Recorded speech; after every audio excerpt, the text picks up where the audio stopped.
Hello दोस्तों, Bharat updates channel में आपका स्वागत है। और दोस्तों आज सुबह की 10 बड़ी अपडेट्स, 10 बड़ी खबरें आप सभी के लिए लेकर यहाँ पर आ चुका हूँ। और आज की ये मोस्ट इम्पोर्टेंट अपडेट्स जो है यहाँ पर रहने वाली हैं। स्कूलों को खोलने पर दोस्तों एक अपडेट जो है यहाँ पर आई हुई है, और इसके अलावा ये सभी अपडेट्स आपको इस वीडियो में देखने को मिल जाएंगी। ओके, तो चलिए जल्दी से शुरू करते हैं फिर पहली अपडेट से। तो ये रही दोस्तों पहली अपडेट। हिमाचल में 24 घंटों में आए कोरोना के 67 नए केस, 83 हुए ठीक। चंबा में 23, मंडी में 11, बिलासपुर में 7, कुल्लू में 7, किन्नौर में 7, सोलन में 3, हमीरपुर में 2, कांगड़ा में 2, शिमला में 2, ऊना में 1। कुल मृतक संख्या 3,491 और कुल संक्रमितों की संख्या है 2,04,685। एक्टिव केस 941 हैं और अब तक 2,02,33 जो हैं ठीक हो चुके हैं। तो दोस्तों ये अभी तक की लेटेस्ट अपडेट है यहाँ पे। चलिए अभी नेक्स्ट अपडेट देख लेते हैं। तो ये रही राज्यों को टीके की दूसरी खेप भी जारी। स्वास्थ्य मंत्रालय ने अब जो है 53 लाख से ज़्यादा खुराकें भेजने के निर्देश यहाँ पे दे दिए हैं। तो लगातार दूसरे दिन केंद्र सरकार ने राज्यों को वैक्सीन की दूसरी खेप भी जारी कर दी है। मंगलवार को करीब 70 लाख से अधिक खुराकें राज्यों को भेजी गई, जिसके चलते वर्तमान भंडारण भी बढ़कर 2.88 करोड़ खुराक से अधिक हो चुका है। बुधवार को स्वास्थ्य मंत्रालय ने राज्यों को जानकारी दी है कि अगले 2 दिन में 53 लाख खुराक की एक और खेप उन्हें मिलने वाली है। स्वास्थ्य मंत्रालय ने बताया कि राज्यों को अब तक 43.25 करोड़ से ज़्यादा खुराकें दी जा चुकी हैं, जिनमें 40.36 करोड़ से ज़्यादा की खपत हो चुकी है। अब राज्य व केंद्र शासित प्रदेशों के पास ये खुराकें जो है यहाँ पे मौजूद हैं। ठीक है, चलिए दोस्तों नेक्स्ट अपडेट ये रही। मानसून सत्र में गूंजेंगे कोरोना महंगाई कानून व्यवस्था से जुड़े सवाल। तो 20 सचिवालय के पास 421 सवाल पहुंचे। विभाग जवाब तैयार करने में जुटे। 2 से 13 अगस्त तक चलेगा सत्र, बदलेगा सिटिंग प्लान। तो हिमाचल प्रदेश विधानसभा के मानसून सत्र में कोरोना महंगाई कानून व्यवस्था, सड़क, पानी, खनन, रिक्तियों आदि की समस्याओं से संबंधित सवाल गूंजेंगे। ऐसे कई विषयों से संबंधित प्रश्न कई विधायकों ने राज्य विधानसभा सचिवालय को भेज दिए हैं। तो ये दोस्तों लेटेस्ट अपडेट है। 5 और 12 अगस्त को गैर सरकारी सदस्य दिवस होंगे। चलिए दोस्तों नेक्स्ट अपडेट ये रही दोस्तों भर्ती की सामान्य परीक्षा। बात हो रही दोस्तों सेना भर्ती की। तो सेना भर्ती कार्यालय हमीरपुर के भर्ती निदेशक कर्नल संजीव कुमार ने कहा कि शारीरिक परीक्षा में छंटनी किए गए अभ्यर्थियों के लिए सामान्य प्रवेश परीक्षा हमीरपुर में होगी। इसकी संभावित तिथि 29 अगस्त की तय की गई है। इन सभी अभ्यर्थियों ने इंदिरा स्पोर्ट्स स्टेडियम ऊना में इसी साल मार्च माह में सेना की भर्ती रैली में हिस्सा लिया था। उन्होंने कहा कि जिन अभ्यर्थियों को भर्ती के दौरान या बाद में आर्मी, डॉक्टर्स या मिलिट्री अस्पताल जालंधर ने मेडिकल में फिट घोषित किया है, वे सेना भर्ती कार्यालय हमीरपुर में निर्धारित तिथि को शेष बचे दस्तावेज और पुराने एडमिट कार्ड जमा करवा दें और नए एडमिट कार्ड एकत्र कर लें। उन्होंने कहा कि सेना भर्ती कार्यालय में आने के लिए जो है कोविड-19 के प्रोटोकॉल को फॉलो करते हुए आपस में 2 मीटर की सामाजिक दूरी बनाए रखें और मास्क पहन कर आएँ। तो ये दोस्तों लेटेस्ट अपडेट है यहाँ पे। अब जो है यहाँ पे 29 अगस्त यहाँ पे संभावित यानी कि टेंटेटिव होता है मेरे हिसाब से। तो अभी 29 अगस्त को ये परीक्षा होगी। ओके, चलिए नेक्स्ट अपडेट ये रही। कोरोना काल में बढ़े ड्राई फ्रूट्स के दाम, 100 से 120 रुपये की बढ़ोतरी। काजू, बादाम और किशमिश की बड़ी कीमतें। रोग प्रतिरोधक क्षमता बढ़ाने के लिए बढ़ी ड्राई फ्रूट्स की मांग। बाजार में भारी मात्रा में हो रही है खरीद। सरसों तेल और रिफाइंड के दाम 5 रुपये बढ़े। दालों के दाम 5 रुपये गिरे। तो काजू 670 रुपये बढ़कर 770, किशमिश 350 से 500 रुपये प्रति किलो पहुंचा इन सभी का दाम। तो ये दोस्तों यहाँ पे अपडेट है। ठीक है, चलिए नेक्स्ट अपडेट देखते हैं। तो ये रही दोस्तों श्री नयना देवी जी में बनेगा देश का पहला म्यूजियम ऑफ महाशक्तिपीठ।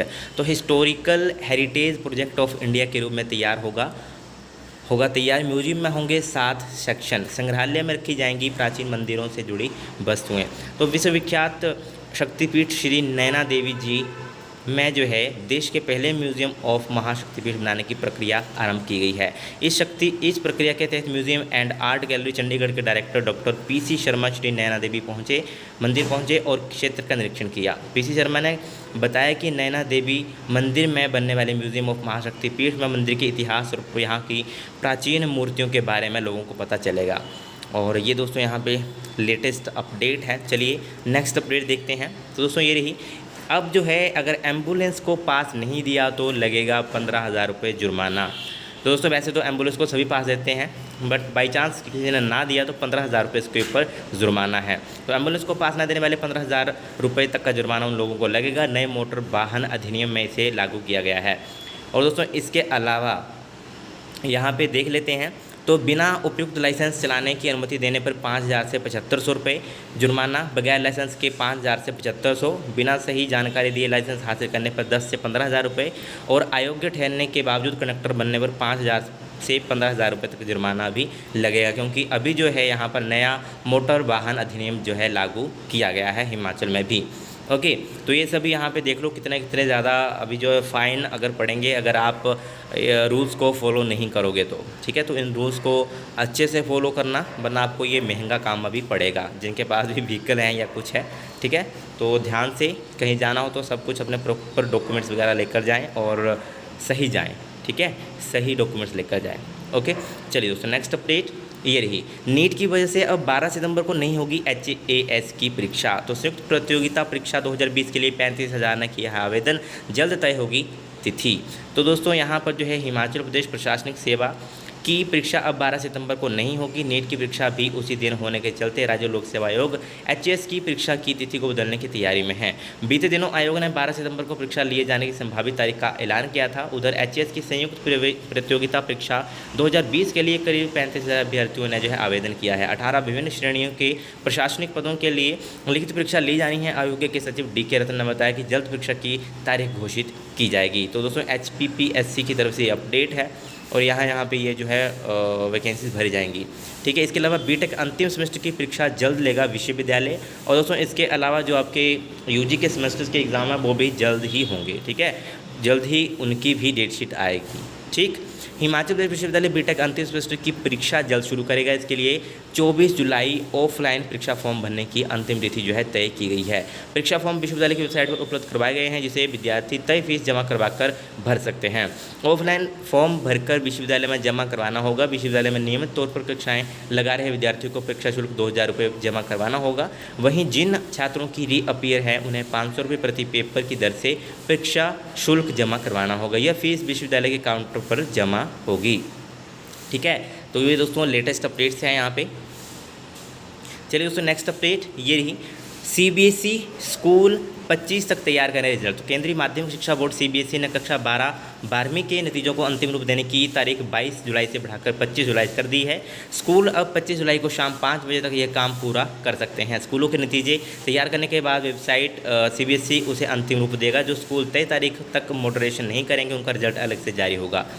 तो बोर्ड को 31 जुलाई तक परिणाम जारी करने हैं। चलिए दोस्तों नेक्स्ट अपडेट ये रही।